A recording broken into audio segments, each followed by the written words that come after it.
want to talk to you for a few minutes about poetry and its relationship to the culture we live in.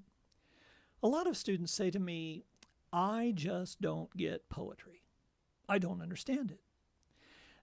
Many years ago, not long after my wife and I were married, my mother-in-law raised a question that I thought was a good one.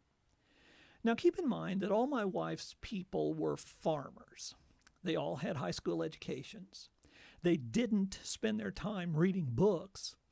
They spent it working on the farm, canning produce, taking care of the livestock. They were very practical people. And I can't imagine what kind of context would have prompted my mother-in-law to say anything about poetry. But I remember she said this: I never liked poetry. I always figured if you've got something to say, why not just say it? Why beat around the bush with a lot of fancy language? And those words have stuck with me through the years because I think a lot of students have that same objection. Why beat around the bush with a lot of fancy language? Let me try to address that. First, not every feeling or idea needs to be expressed in poetry. If you feel overwhelming love towards someone, you don't need a poem to express that. Just say, I love you, and that will do the job perfectly well. If you feel anger at someone, you don't need a poem. Just say, what in the hell do you think you're doing? And that will work just fine. In general, simple, straightforward emotions and thoughts don't need to be expressed in poetry.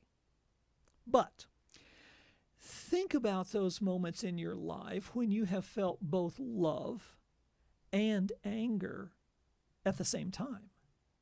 Think about those times when you have felt sadness and happiness at the same time. Think about those times when you have had 4 or 5 conflicting emotions or ideas within yourself at the same moment. And because of that combustible mixture churning within you, you've had an insight. Well, that's kind of complicated. To articulate that insight in a straightforward way just isn't possible.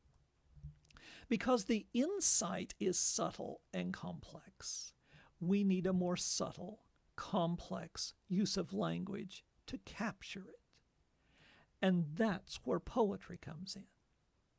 Now, I'm using the words subtle and complex, and those words scare people. But remember, subtle and complex do not mean hard. Good poets, I think, spend their time exploring the everyday elements of life that we're all familiar with. Good poets try to help us see the significance in everyday things that we might be inclined to miss. Now, that thought leads us, I think, to one of the central reasons why many people are scared of poetry, and it's a cultural reason. We live in a world of multitasking. We live in a world that proceeds at a very fast pace. That's just the way we live. But reading in general, and poetry in particular, does not lend itself to multitasking. It does not lend itself to living at a fast pace. Reading in general, and poetry in particular, requires us to slow down, to focus on the language, to proceed not at the speed of social media, not at the speed of real-time news broadcasting, but at the speed of thought. And that's scary for most people because it takes them out of their comfort zones. We find a certain comfort in distraction.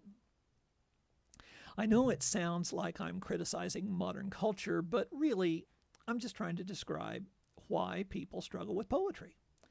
As long as we're moving at a fast pace, multitasking with a lot of different things, we don't give ourselves time to think, to reflect. We sometimes carry with us the idea that productivity equals busyness. But that's not always true.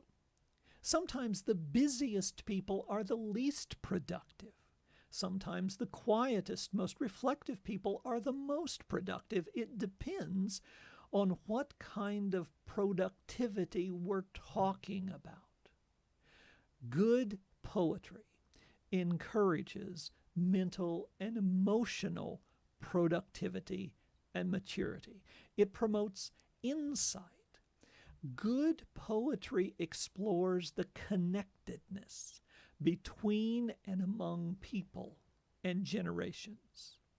And in the end, all good poetry is about what it means to be human.